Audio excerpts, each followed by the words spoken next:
उसके बाद में करा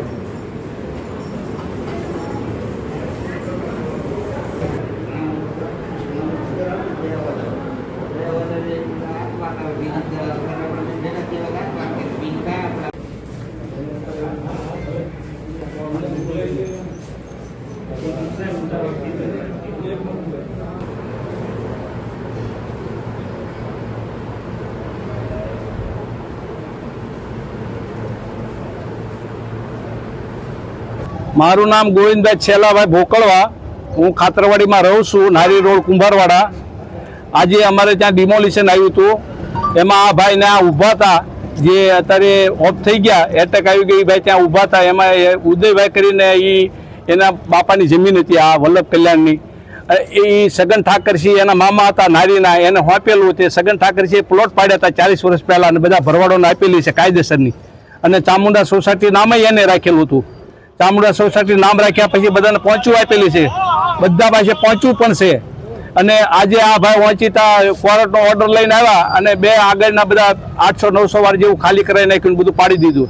એમાં ભાઈ પડખે 4 વાગે જીસીબી આવ્યા એટલે પાડતા હતા, એમાં ભાઈ પડખે ઊભા હતા, એટલે એને કીધું એક પછી એક મકાન લઈ લેવાના છે એમ બોલતો હતો। એટલે એમાં ઉદયભાઈ એને એમાંથી ઓલો ભાઈ પડી ગયો, નેનને ઓફ થઈ ગયો આ ભાઈ અત્યારે। અને એમાંથી એક બેનને દાખલ કર્યા છે, એક બીજા ભાઈને દાખલ કર્યા છે।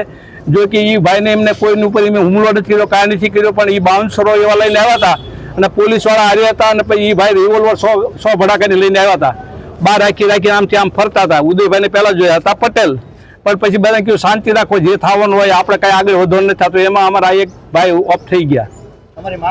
અમારી માંગણી તો અમારે બોડી ત્યાં સુધી લેવાની નથી, અમને ન્યાય મળવો જોઈએ। પોપાભાઈ ભડિયાદા, પૂર્વ કોર્પોરેટર કુંભારવાડા।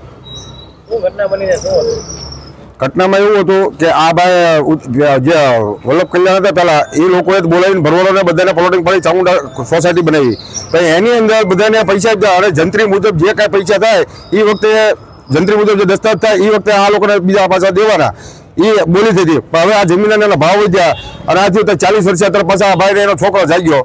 અને આ ભાઈ શું નામ ભીખાભાઈ પછી આ ગગજીની બધા ઊભા હતા અને રિવોલ્વર અને બાઉસરો 4-5 બાઉસરો હતા અને બધા રાત ધરી કે આ એક પોલીસ આ બધાનું કાઢવાનું છે, ખાલી કરવાનું નથી ને। તો અમુક આ બિચારા પાકડના ગોવાળો હોય, શાંતિવાળા માણસો હોય, એ નાનાને તરત એટેક આવી ગયો, નાના ઓફ થઈ ગયા।